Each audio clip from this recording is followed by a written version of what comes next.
Hi, everybody. Welcome to the ZIP Launchpad Speaker Series. Thank you so much for being here, taking the time to broaden your horizons, learn from the awesome entrepreneur we have here today. We so appreciate your interest and are super stoked to see how many of you are here.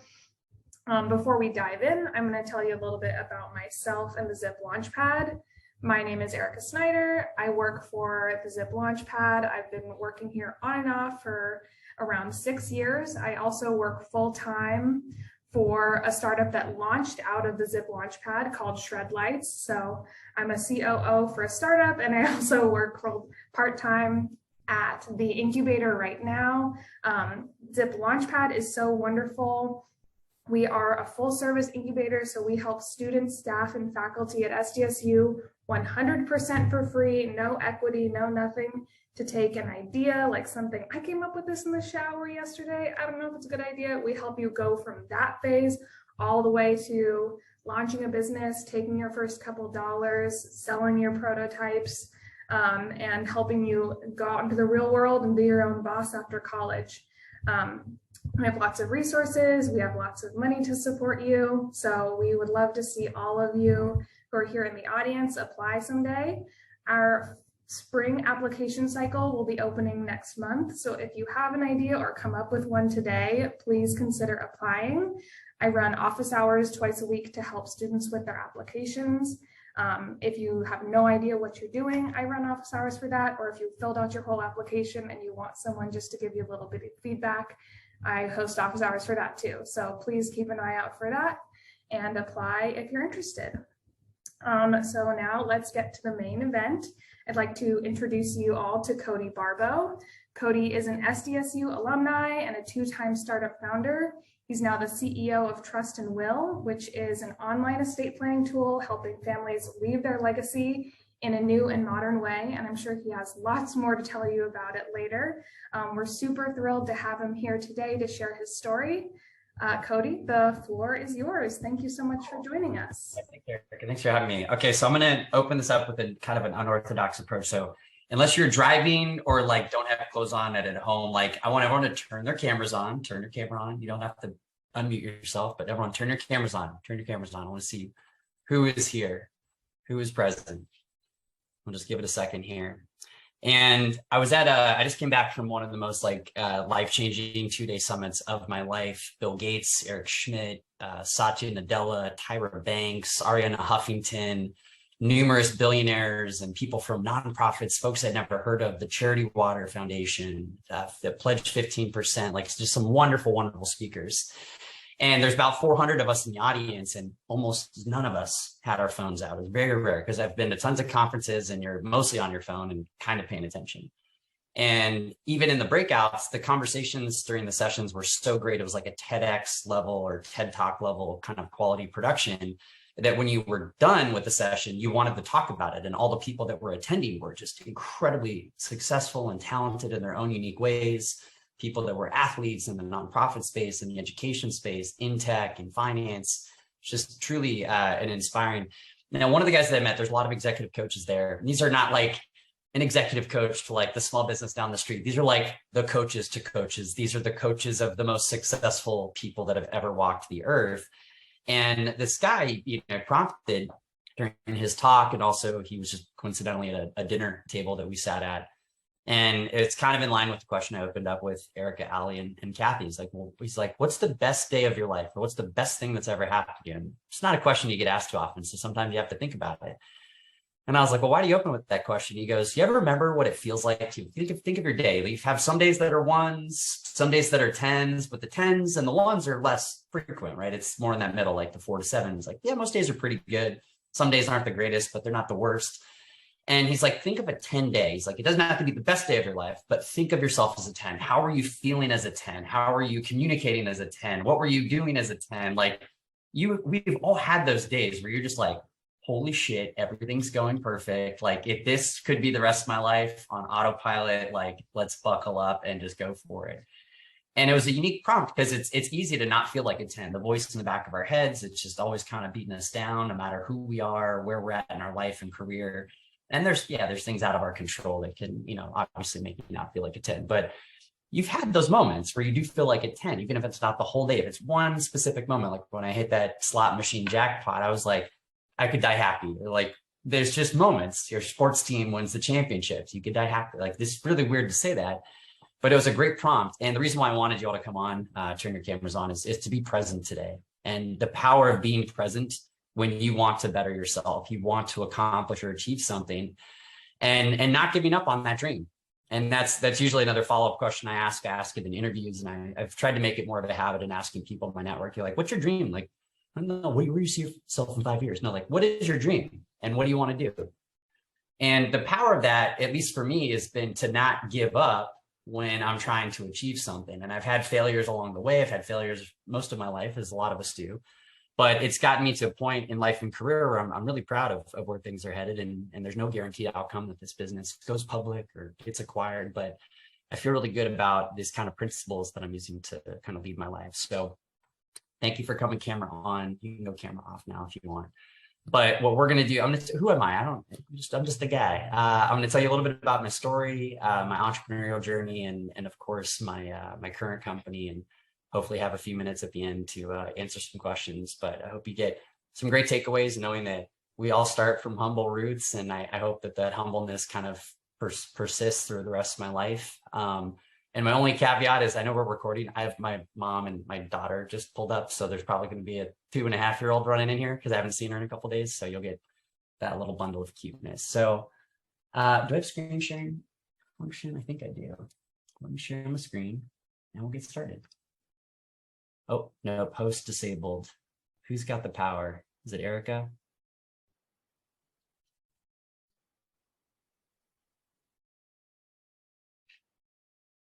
There we go. All right. So first up, San Diego State, my connection to state. I was a freshman in 2007, and sorry, I have a dog and a 2-year-old that are going to come in and say hello. I haven't seen them in a couple of days.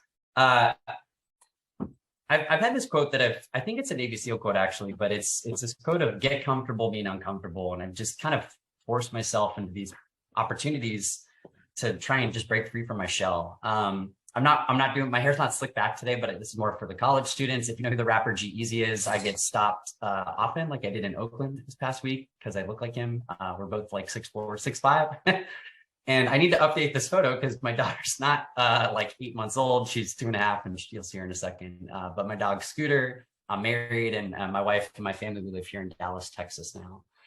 So how'd I get here? I grew up in Huntington Beach, California. So Surf City, USA, if you've been, it's very stereotypical surf city. It's awesome. It was a great place to grow up and to surf. That was my sport. I think I confused everyone in my freshman year of college. Like, oh, what sports did you play? And I was like, surfing. And they're like, yeah, but what sports did you play? And I'm like, no. It's like surfing. It's a sport. NSSA, it's the National Scholastic Surfing Association. It's a real thing.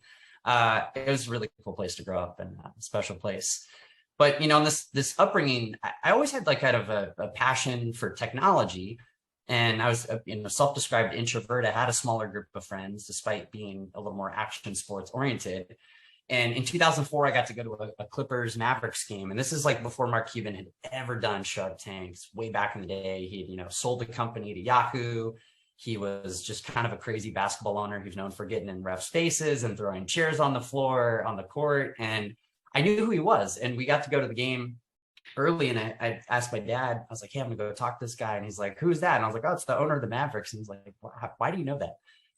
But I got a photo with him, had a little chit chat, and it was really a special moment that I'll bring full circle, but also that he's here in Dallas as well now. But, being into tech and being into action sports, like kind of like the first like leadership thing I did, I guess, was started a snowboard. For innovation, or maybe handle any of the money role. Like y'all run what do you think? Like Yeah. And we're here 11, and we have to. The thing is, they can leave when they're off. Like when they're off, they're like, okay, I'm gonna. When we don't leave until the store's ready to go for the next morning. Like, there we go. We're good. Sorry about that. So, I very much was inspired to start the snowboard club. We didn't have one in high school. And of course, like before our first like team trip, I went and broke my arm. So that's me in the cast and everybody signed it. But, to bring back to tech, I didn't know I was going to go to San Diego State. I didn't really know where I was going to go to school. And I applied to a bunch of schools that I thought I was going to get into. I applied to USC and UCLA and UC Santa Barbara, and I didn't get in, and I didn't get in, and I didn't get in. So the backup schools were basically becoming my priority options. So UC Santa Cruz was one of the schools I got into, and it was the closest school I got into that was close to Cupertino, which is where Apple's headquartered. And in high school, just to tell you how cool I was, I used to cut class to go watch Steve Jobs keynotes. This is before the iPhone came out. This was like when the iPod was just kind of on a tear back in the day. But I remember coming back from UC Santa Cruz. We're driving to San Jose Airport, and I told my mom, I said, hey, we got to stop at One Infinite Loop Apple Way. And she's like, what is that? And I was like, it's Apple's campus. She's like, why do you know that? And I said, don't worry about it. Let's go. Let's go to the mothership. But it was really cool. I got to go into the store, get some merch. I think I had my mom like creep like 5 NASCAR laps around campus trying to find Steve Jobs, but like didn't miss him, or I missed him. I don't know where he was, but I ended up at State, and it was such a great thing. I mean, I remember stepping foot on campus in the spring of 2007. It's like right when the Aquaplex had opened, weather was perfect. There's just this energy about San Diego State that really drew me in. I was like, this is special. This is super unique, at least compared to what I had experienced. And that year was when the iPhone came out. That summer, the iPhone was released. And like literally right before school had even started, I got my job at the Apple Store in Fashion Valley.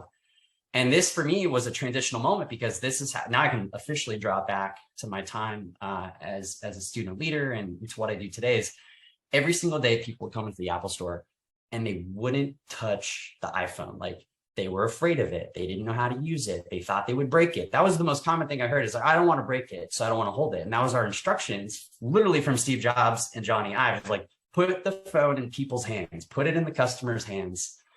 And every day I got to show people what the future of technology was. This control panel to your life. We didn't know it at the time, but look at how pervasive smartphones are today and what they do for us, what they do for the world. So I got to have that magic, and that same pitch. This is the iPhone. It comes in, I think it was at the time, like 4 and 8 gigabytes, maybe a 3G wireless network. It had no app store, pretty limited functionality, like in today's kind of lens. But at the time, I was like, wow, this thing is amazing. And the camera was awful back then, but it had a cool camera. It had just all these features that the typical smartphone, or there was no smartphones, the typical phone didn't have. And the thing that I loved about that job was non-commissioned. It was just a retail job, but everybody who came in, there was a slight variation on the pitch for that device. Same phone, did the same thing, but kind of learned to chop up the pitch in 100 different ways, depending on who the audience was. Was it a 75-year-old grandma, or was it a 20-something college student? Was it a business executive, or somebody who's in blue-collar workforce and there's a way to connect with their team and what they do? So it's really special. I switched to the dark side, unfortunately. A year later, Microsoft Store opened at Fashion Valley, and they were willing to pay us a lot more. So a bunch of us hopped over to the dark side. We had these like weird like Crips versus Bloods food court moments up at Sbarro, hot dog on the stick. But it was cool. It was like, tough love that we had left. But it was, I was 19. I was like, this feels right. So San Diego State, I came in as a film major. Most people don't know that. Switched to business and communication. I don't really talk about my formal education too much, but I really liked the leadership opportunities. I just felt so inspired by student leaders. From my first day on campus, James Poet was AS president, spoke at convocation in front of 13,000 people. I'm like, who's this young student who's got this confidence, this swagger, and like just this passion for the campus? I was just really transformed by that. And I took the next, 4 years to kind of follow in that path. And I ended up as student body president in 2011. And that was the same year that we had our first new president, Dr. Hirschman, who has since moved on. We have Adela now in the president's role, but it was like a transformational year. And I think what I can draw back to more of the entrepreneurial side of my tenure in that 1 year is we had just passed a referendum for a student union. The one, the AZTEC Student Union, this $100 million double LEED platinum facility, would had a lot of influence on the engineering building that the ZIP is in now today. And we didn't have a student union. So like we had the vision for something, we had the plans, we had started tearing down our old student union, repurposing the materials. And every single day for that whole year, I was pitching alumni, faculty, staff, students, prospective students, family, community members, the news, the media. And the CSU, the Board of Trustees, approved the bonds to build it. And there was just all these different stakeholders. So that same pitch for the iPhone, this is just a new version of the pitch for the AZTEC Student Union. And it was so parallel. At the time, I didn't draw on this kind of reflection, but like in today's mind, it's so clear that that parallel to the iPhone and pitching it to different stakeholders was how I pitched the student union to different stakeholders. So there's many more achievements beyond the student union, and there's so many people that were responsible for it. But ultimately, I was the face and the voice for that year that was willing to kind of communicate this vision. And that's one of the big things with leadership that I drew back to my education at state, is having that pitch super dialed in and having it adaptable for the type of audience that you're presenting to. It's so powerful. So I've continued on my commitment with the alumni board. I've been on the San Diego State Alumni Board of Advisors now for over 4 years. Proudest achievement with this group to date is creating the Rising AZTEC Awards, which we've done for a couple years now. So that's an opportunity for us to highlight our younger alumni. So you got to remember, like, since my freshman year in 2007, I had like 150,000 alums that have graduated that aren't like really that connected as young alumni. It's not a bad thing, but we have to highlight them. These are entrepreneurs. These are people in first responders and military. They're in teachers. They're in healthcare and medical. And like, there's so much opportunity to highlight these young, successful AZTECs, regardless of what field they're in, but for the work that they're doing and their connection back to SDSU. So we have applications open right now. If you have any alumni in your network that you think are inspiring, like I say under 40-ish, we're not like, there's no like ID check, but under 40-ish that are doing amazing things. If you go to the alumni website for SDSU, you can have a nomination that you can submit on their behalf, or they could submit with your recommendation. But it's like an AZTEC for life. Like this is a great group. The board is, over 30 of us that are, I think on the young end, like early 30s to like 65, 70 plus, which is super cool. It's just very inspiring to have alumni that are still so dedicated to the university. I need to add a photo here for Snapdragon Stadium. Even though I'm in Dallas, I have season tickets for football, and I got to go to the Hawaii game, and it was so cool. So I hope everyone's made it out there so far. But yeah, I mean, like my kind of encouragement just on this San Diego State chapter is like, you should be so proud that you're an AZTEC. Our alumni network is so strong, 400,000 people across the country, majority of whom are Southern California, or California is the state. And you'd be surprised how much you can rely on them. Like, you just always leverage that for the rest of your life and career, that AZTEC connection, and what that can do for you just to be associated with someone who's in their network. Who do they know? What doors that can open for you? If it's a job, or it's a connection, or just another diehard AZTEC, sports fan. And I can't tell you enough the power of a network and what it can do for you. It doesn't matter how smart you are. If you know how to network really well, it can really have leaps and bounds for your career and success. So Kathy, this is my favorite part of the story. So I was, kind of like not, again, an educated college student. I had more like the street smarts, the leadership route that I went. Allie knows what I'm sharing here a little bit. I didn't want to grow up, is probably the honest answer. I was like, I don't want to get a job. I don't want to do anything like boring corporate. So I disappointed my parents, I think, for this entire 2-year period by doing a startup. I had a friend, co-founder, Ethan Frame, who was still a student. So we got to go into the Zahn Center, which is this little tiny room behind East Commons that had like a Keurig machine and like 2 conference rooms, and an excuse for me to stick around campus. And like, I felt like I was like Van Wilder a little bit, just like, hey, you should probably leave, man. You've been here a little too long. But year 5.5 going on 6. But it was a resource nonetheless. And with the Zip Center that it is today, is just like an incredible facility. I wish we had that when I was a collegiate, but you all get the benefit from that today. So I didn't want to grow up, but I also was seeing just like this transformation of social media apps at the time. And Ethan had we had sat down numerous times and just kind of thought through, like, what is the evolution of social media? Like at the time, 2011, 2012, like Snapchat didn't really even exist yet. They kind of came on the scene as Peekaboo.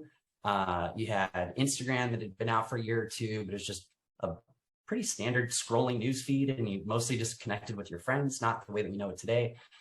And even like some of the apps that like had real fame, like Vine and Yik Yak and Secret and Whisper, these companies raised tens, hundreds of millions of dollars. They don't even exist today.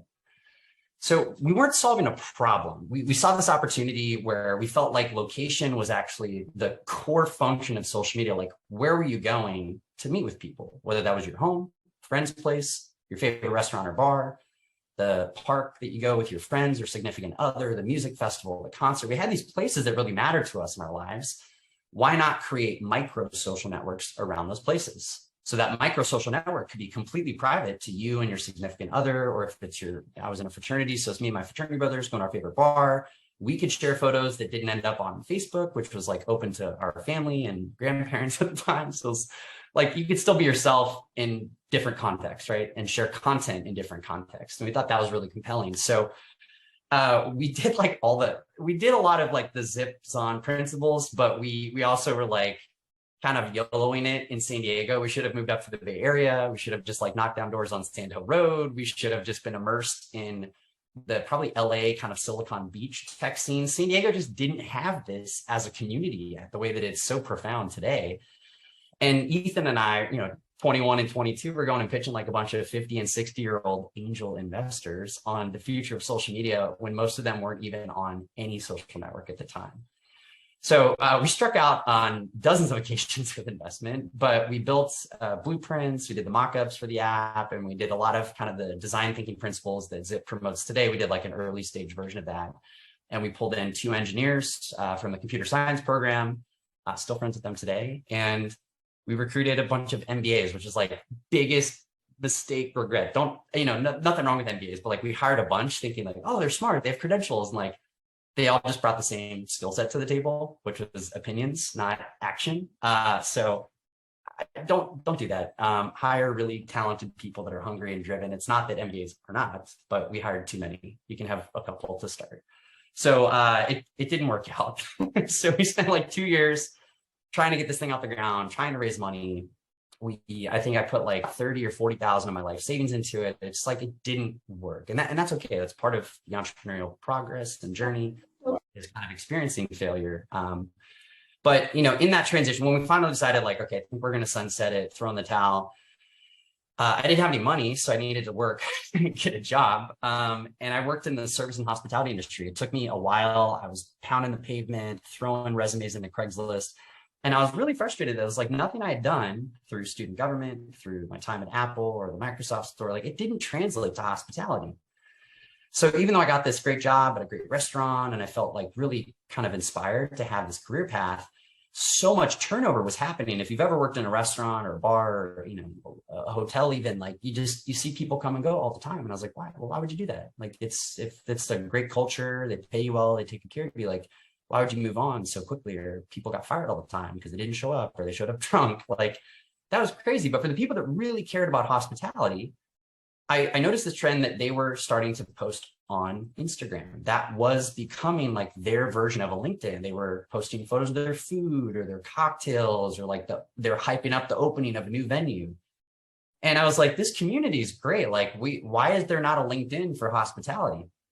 And I started looking into this, LinkedIn at the time was a public company with like a 26 billion market cap. And this event that I was at the last 2 days, Reid Hoffman, who's the co-founder of LinkedIn, was there. It's like jaw dropping to see that full circle. But, they ended up selling to Microsoft at about that valuation. But I saw other networks popping up. I saw a network called Doximity for medical professionals, which is now a public company, 12, 13 years later. Rally Point doing it for the military. And I saw these kind of niche social professional networks popping up for different career segments. I thought that specialization was really interesting. So I was like, I think this could work for hospitality. It's 1 in 10 working Americans, 1 in 3 people working in hospitality at some point, whether it's, family, they grew up with it, it's a high school or college job, or maybe right after college, just good, stable income, whether good times or bad. And I was like, I think this could work. So that's what we built. We basically kind of took this initiative to build a LinkedIn for hospitality. We raised millions of dollars, grew the team, launching new markets. This is over the course of several years with this intention of building a network for service and hospitality professionals to advance in their career, to not have to job hop, but to know and connect the next opportunity within their restaurant or within the restaurant or hospitality group or within the hotel chain, and how to brand themselves. That's something that you can't do on a piece of paper. So how can we leverage photos and videos as a way to enhance that for front of house, heart of house, or even management? And the power of the network too. If you know somebody in the hospitality industry, that sometimes carries more weight than what you've done just by knowing someone. So a lot of the principles that had made LinkedIn successful, we were just, I call it R&D, rip off and duplicate, R&D. And we had a lot of fun. I mean, we got to meet some of the most passionate people. That was our tagline, inspired by passion. People are so passionate about this field of culinary and hospitality. It was like every market we went to, people were just like dedicated to the craft. Like, I don't care if it kills me, I'm doing this for the rest of my life. And it was like, that was our mission. It was like, we got to make these people more successful, and we got to find people that are just starting as a dishwasher or as a hostess or in any kind of entry level role within hospitality to have that level of inspiration. And not the Gordon Ramsays, not that there's anything wrong with him, not the Bobby Flays or the Rachel Rays. It's like people that work, get to this amazing career achievement, but have no limelight. They're not on the cover of, some magazine or on the Food Network. And it happens all over the country, even all over the world. And that was really a compelling vision for us to go execute on. So, we just kind of sped up the startup process. Like, we did these pitch competitions. I got to meet Mark Cuban again 12 years later. And we won that pitch competition, which was super cool. And I showed him the photo from earlier in the deck, and he told me to delete it because we had matching bowl cuts, and I don't think he wants that brand. This is polished Shark Tank Mark Cuban now, not the crazy Mavericks entrepreneur. So super cool. I was just like kind of fanboying, but like playing it cool. You got to play it cool when you meet your heroes. So what happened? Like, I'm working on a different company now. Like, what happened? Like, we were building industry. It's like 2014, 2015. In 2016 is when we raised millions of dollars. We're growing our team, a bunch of AZTECs working at industry. And this article came out on July 13th. But June 15th, 2017, walked into the boardroom. I knew our investors were in town. They said they wanted to review finances, nothing out of the ordinary. They said they're meeting with other entrepreneurs, nothing out of the ordinary. And I sit down, and my co-founder reads me my termination. 3.5, almost 4 years in. Cody, today's your last day in industry. I want to thank you for everything you've done.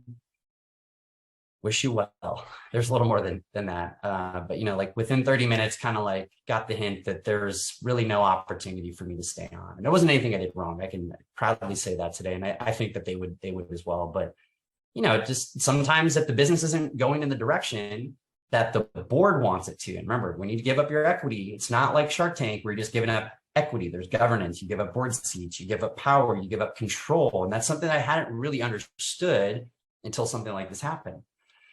So that was June 15th. This article is July 13th. And the reason why it was about a month, I had to get a little closure. It was just really like a true betrayal. I had a co-founder and a bad investor. Those are 3 of us on the board. And the bad investor kind of coerced the co-founder into removing me from the role, wasn't given the opportunity to stay on, to play my strengths, to try and see this vision that we had for the business through. And they, I was like, what am I supposed to do? Like, I'm angry, but like, I still have equity in this company. I know to the dollar how much they have. Like, I don't really want them to fail. Like, I want them to still succeed. And if they succeed, I was a part of the foundation building. And if they fail, I wasn't part of the reason why they failed. So I wrote this LinkedIn post that's still live today on my LinkedIn that went kind of viral. That was basically like, hey, what happened. It sucked, but I'm a free agent. And I want to talk about the amazing things that we accomplished. I had like a top 10 list of things that we accomplished at industry. And these things I'm really proud of. Like, we helped a bunch of people. We built a team. We launched new markets. Just like, it was awesome. And I never fully appreciated it because you're like a racehorse with the blinders on when you're in it every day. Never just like stood up, took a breath, looked at it. So ended up on the front page of the San Diego Business Journal, which is kind of awkward. But it led to a ton of opportunities. I didn't know what I wanted to do when I grew up. What was your dream? What was my dream? And I was like, I need a job. That was my dream in the moment. So I looked at jobs. I wasn't too inspired by jobs. I'm probably not the best employee, but I'm a good leader and I'm a good entrepreneur. So that's what I decided to do. I had a little downtime. I got the summer of good vibes. It's like literally just needed to reset. If you can believe it, that was June 15th, 2017. And on August 4th, I'm going to pull together a different deck. On August 4th, 2017, I sit down with a friend, Daniel Goldstein, who comes from a software agency background. And Daniel and I were kind of geeking out about crypto. And he was like, yeah, if I get hit by a bus, like, I don't know what happens to me. Like, I don't think my family knows anything about my crypto position or where it is or how to access it. And I was like, well, I'm about to get married. Like, I need to set up a will. Like, I think I'm supposed to do this. And we're supposed to talk about money and taxes and life insurance. That's what you do when you adults. And like, become an elder millennial, which I identify with. So with that, a text a couple hours later was like, what about like modern LegalZoom, like cheaper, we didn't know what we're doing or what we were talking about. We're like, what the hell is estate planning? That was like really what this text led to, is for the next, 2.5 months, meeting up at my apartment complex clubhouse and like really just think of like, what is estate planning? Like, why does no one know anything about estate planning? Why does nobody have an estate plan? Why does it cost $3,000 or $5,000? And this like whole process led to, well, why is no one building the TurboTax for estate planning? Like, why don't we build the TurboTax for estate planning? So, again, in the moment from niche, or niche, how you want to say, niche to industry, I'd learned a little bit, but at least like get it off the ground. From industry to trust was like transformational. I was like, when we said we're going to enter San Diego's largest pitch competition, which we did and took 3rd place, and that's where we brought on our 3rd co-founder and a developer and started raising money. It was like green light go, like almost 5 years to the week. October 26, 2017 is when we incorporated. And because of this pitch competition that we took 3rd place in, because they wrote the check out to Trust and Will, we weren't incorporated, and we owed our developer, Steven, the guy in the glass, we owed him like $5,000. So we're like, can you write the check to Steven? And then we had Ryan Cooter from Techstars, who some of you have probably known or met. He's like, hey, I'm starting this virtual accelerator called Techstars Anywhere. Like, you guys probably won't get in, but you should at least apply. So okay, we'll apply. Had some investors in the audience. It was 500 people at Qualcomm's headquarters. And they said, hey, I probably need to sign up for this. You have a website live? Like, yeah, we got a website. It's just like a Typeform or Squarespace. It's just like a drop your email. And we had people that wanted to invest. And it was like, all of that came from this one night and a few months of prep, just trying to figure out like, what is the problem that we're solving and how are we going to address it? So we had a decision to make. We're like, do we do this or not? And we decided to go for it. And 2018 really is when we stepped it up. We got into Techstars. We raised $500,000 pre-seed. We built a product really, really quick. And my favorite photos on the bottom right here, Brian, our 3rd co-founder, who's also an AZTEC. This is the first will that we actually sold to a stranger. Our like closed beta was basically shaming all of our friends that had kids to like set this up. We're like, hey, you're going to die one day. You have a kid, right? And they're like, what?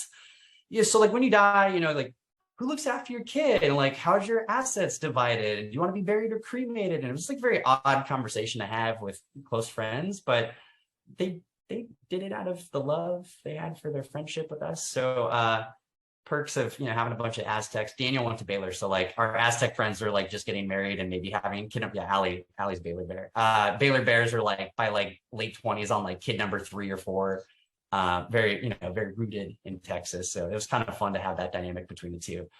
But I mean, like it was moving. Like we didn't go on Shark Tank, but we got to do some of these kind of YouTube first Shark Tanks, got to connect with some investors and board members. And like very early on, even though LegalZoom still today, 5 years in, is our biggest competitor in paid marketing, and we got to go meet their CEO for like 2 hours. The guy spent like almost half the day with us, just kind of pouring over his insights. And we were making money, like not a lot, but enough that we decided to go raise a seed round in the end of 2018. And we raised $2 million from a bunch of wonderful investors. The one that I'm most proud of is Steve Case, the co-founder of AOL, who brought America online, launched a fund called Rise of the Rest that was doing, a couple $100,000 to low million investments in startups all over the country that were not in the Bay Area or the Northeast, kind of this like middle America, the flyover cities. Not that San Diego is, but from a venture perspective, it is. And kind of just like knew what to do, and like it didn't have any fear going into this third business as much as I did in industry and niche. So 2019 was a breakout year for us. We were making more money. We were growing the team. Our team was growing their families. All of us now have kids. We moved out of we were in a single room in a co-working space. We got an office of our own. And then we were like really ramping up. Like by summer of 2019, we'd hit $1 million monthly run rate, which it's a huge milestone for startups to hit. Like that is like very much like you're starting to get some product market fit and enough traction to go raise, some real capital. And that's what we did. We had another non-Shark Tank TV show that was, called Elevator Pitch. You have 60 seconds to pitch in this elevator, and you're going up to the top floor of a skyscraper. And then if they like you, they open up the elevator doors and you continue the Shark Tank style pitch. And if they don't like you, they send you back down. Well, it wasn't a skyscraper. We're in like some studio lot in the hood. And I was in like a wooden box with like a ton of lights and a fake elevator that they built. But the magic of Hollywood at its finest. But we were building a real company. We're building culture. We were helping customers. And that stuff tells a great story. It tells a story to investors, because that's the route we decided to go, that there is something here. And if you're willing to bet on us that we're the company that's going to make it happen, buckle up for the ride. So 2019, we kept growing revenue, signed a term sheet with a venture fund out of Boston, raised a $6 million Series A. So after seed round or pre-seed, you had Series A, B, C, it just kind of goes in the alphabet order until you fail, get acquired, or go public. And we've raised a lot more capital since then. So we had this office, we're growing the team. We were a small team when we closed that Series A. We're like 9, 10 people. And Katie, our head of marketing, who's going to be speaking at Startup Week next week, she was our first marketing hire. She's 20x'd company revenue since she's joined. She has a 12, 13 person marketing team. She is a rock star. I hope everybody should attend. She's like the smartest person I know, and just like a very kind person. So looking forward to her speaking. But 2019 into 2020, I had my daughter, come back from parental leave. It's March 1st. The world is our oyster. And then COVID shut down everything. And I was terrified. I didn't know how would it impact our business? How would it impact our team? How would it impact our team and their family's health? Were they going to be affected by this? So very much was in the mindset that like, okay, this is not just a tops down leadership. This is bottoms up. Everybody, you're either all in or we're not in at all. And that was like probably the best forcing function of COVID, is that yes, we're a small team all based in San Diego, but every single day people were going out of their way to be intentional about who they brought to work. Echo there. Somebody's got their microphone on. We good? I think we're good. So little obvious things like we got everybody to set up their estate plan. I realized, I was like, hey, just because you're like 20, young 20s, like you should still have an estate plan, and you work at Trust and Will, so set one up. I voluntold them to set one up, and we all did. And we really, I think, clarified why we exist. If you were personally impacted by the pandemic, family member who got sick or passed, like this is rough. Like this was, what's the term everyone uses? Unprecedented times. It was unprecedented times in the worst of ways. And it reinforced our mission. Like, even though we were a small company, limited resources, we did not sacrifice our customer experience. And we felt more inspired to do more than just the norm, which was we help every family leave their legacy. And one of our decisions we made was we offered free estate plans, free wills to all healthcare workers, frontline workers. Over 11,000 redeemed that offer. And then we extended it into teachers as school reopened. And then that extended into like a permanent discount and offering for healthcare responders, healthcare and first responders, military and veterans, and of course, teachers. So I think beyond that, the vision really became clear, is that, you have a couple million deaths that happen per year in this country, but COVID amplified that by almost, 500,000 to 1 million people. So you had a lot of families that were going to end up in probate or in an estate settlement, and doing this remotely and not knowing what to do, the logistics of death, how to project manage a loved one's death, just become like really time consuming. It takes years to close out a loved one's estate if the stuff isn't buttoned up. So we wanted every family to have access to plan for long-term financial goals, and most importantly, build multi-generational wealth. A lot of the families that we serve typically can't afford the $5,000 attorney and therefore wouldn't do this. So really kind of hit home that like, we're building this for the people that will never do this and can't afford to do this. And that really kind of drives us every day. So, when we think of estate planning, like TurboTax for estate planning is an easy one. And I'll wrap up in a few minutes here just to open it up to Q&A. But like, we very much are of the mindset that like, it isn't just setting up an estate plan. This is an end-to-end cycle, perpetuity. People are born, people die, cradle to grave. And it's like death and taxes, that kind of death and taxes will never go away. So we've been building in estate planning. We've been doubling our business year over year. We've raised $38 million to date. You'll see, Kathy, you'll see an announcement from us next month with a little bit more to announce. So keep it secret, but we've got some more coming. And we just acquired our first company, a company in the probate space, post-death. We acquired that company in May as a multi-million-dollar transaction. We brought over their team. We brought over their technology. We launched it this last week. And we see that as the bigger opportunity than planning. And beyond planning, we see trust banking. Like when, I don't want to get too boring estate planning for this, most of this audience, but like, when you set up a trust, it avoids probate, generally speaking, but you have to retitle all your assets. The home needs to be put in the trust. The accounts need to be named in the trust. And that process is like pretty shitty. It's like you have to go to the bank for an hour and 15 minutes to like change the name of our checking and savings account to the Barbo Family Trust checking and savings account. Like, it should be a one-click experience. The bank is like, yep, this is legit.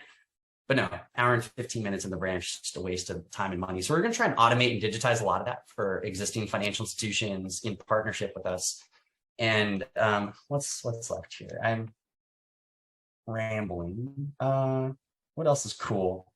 Our beliefs and actions. Let me go full screen. I'm going to hit on a few things that I think are important to this audience. You know, you can't just have your mission. You can't just have your vision. You have to identify either your company values. In our case, that's our beliefs and actions. Like, these are your guiding principles. And in good times and bad, you rely on these to make the best strategic decisions for the company. It's so important that you revisit these too. I would almost like every year is probably a good enough cadence. If it's every 2 years, or as the organization grows or doubles every year to 2 years, that's the time to think about revisiting this, because you have new people, new perspectives, newfound purpose in the work that you do. So I still onboard. This is our onboarding deck. I still onboard every employee at the company. We've got 90 people now, well on our way to 100. And I feel ownership and welcome them to the company. I'm 5 years in, and it reinvigorates my excitement for where we could be going the next 5 years. So to have that touch point is really powerful.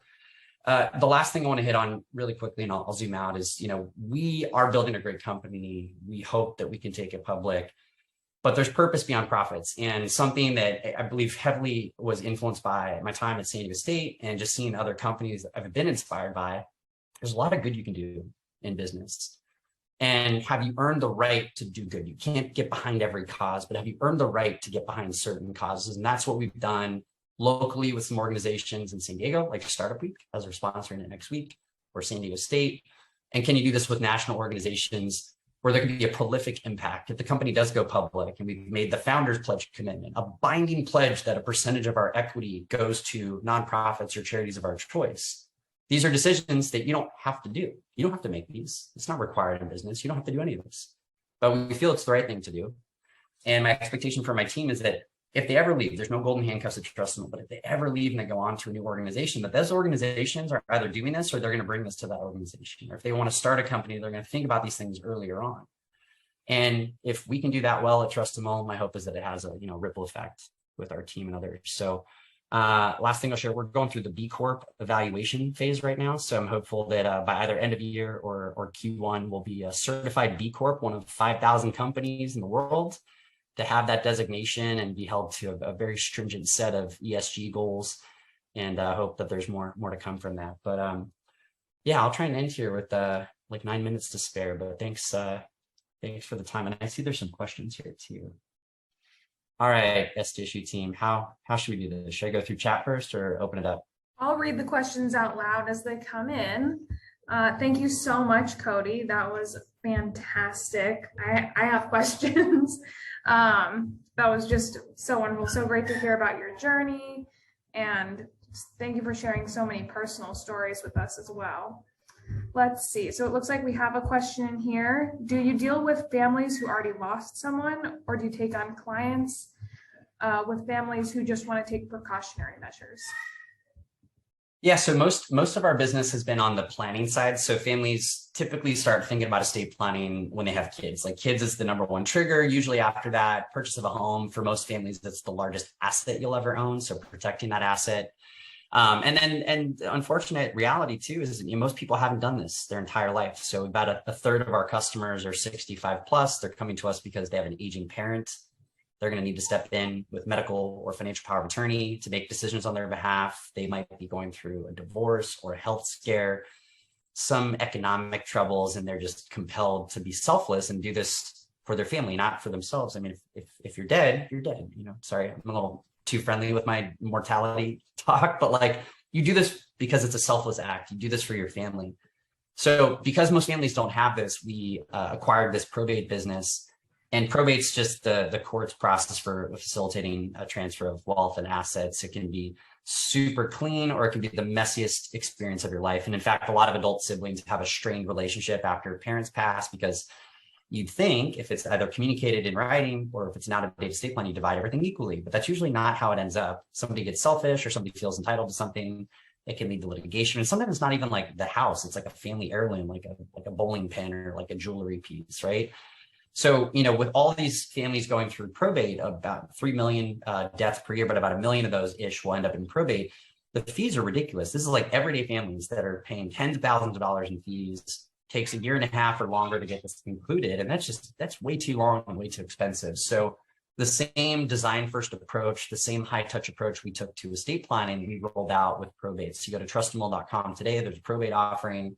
It's a 3-tiered pricing model. These look like big sticker shock prices. Is actually very affordable compared to what most families will pay.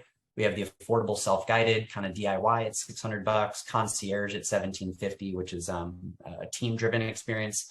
And then we have an attorney experience at $5,000. A lot of probate is form filing. It's like 18 to 25 documents you have to file, all the way down to a county, 3,000 counties in the country, down to a county specific level. So with our concierge and attorney tier, it's like we're helping you project manage the passing of a loved one and all the logistics that come with it. So again, from cradle to grave is kind of how we think about it.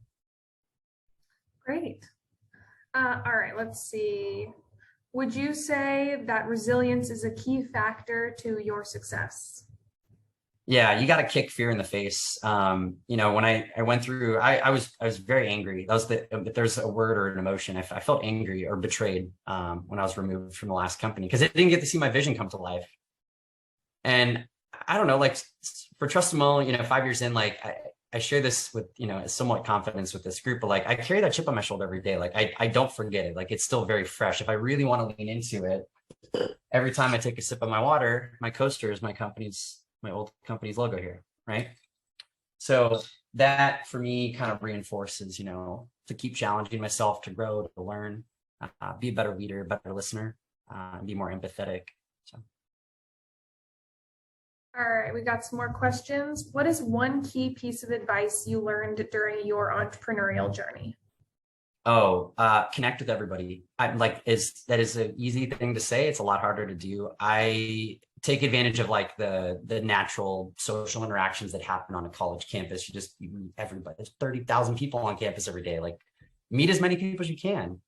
And the power of that, like if I go back 15 years, right? I have so many friends that were international. We have such a diverse international student population. I could go to like probably 30 or 40 countries and have someone I know that's in AZTEC, just first and foremost, that would be stoked to hang out, right?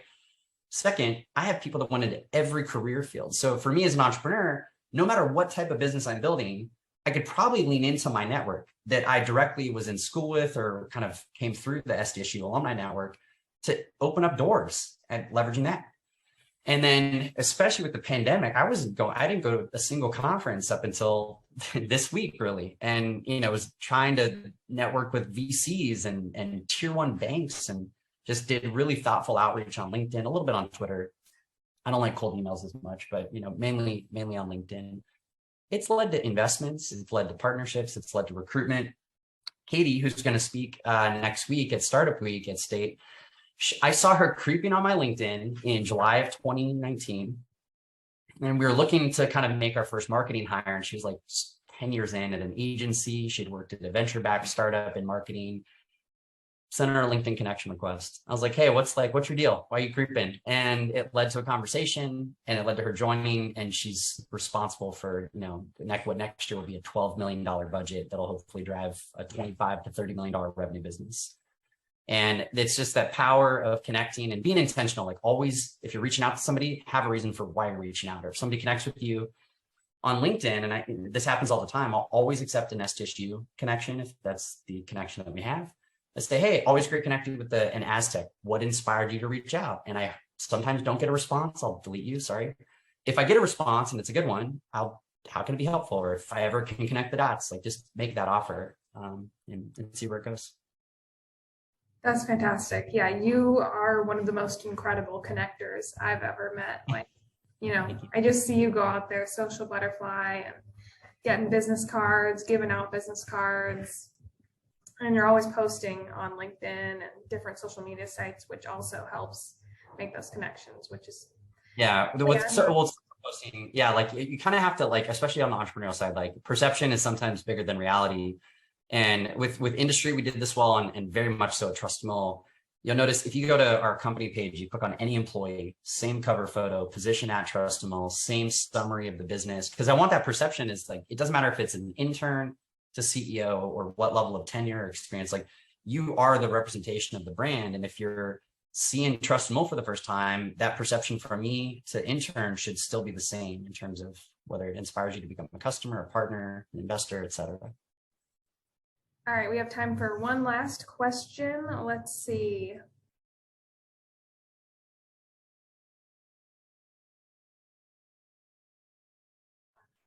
Why did you say that mission and vision is not enough while working in a company?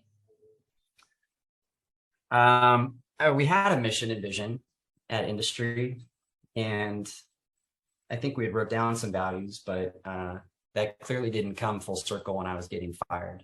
Because if you have beliefs and what we call beliefs and actions, if you have beliefs and actions or a core set of values, there's a different approach that they could have taken to carry out what they did.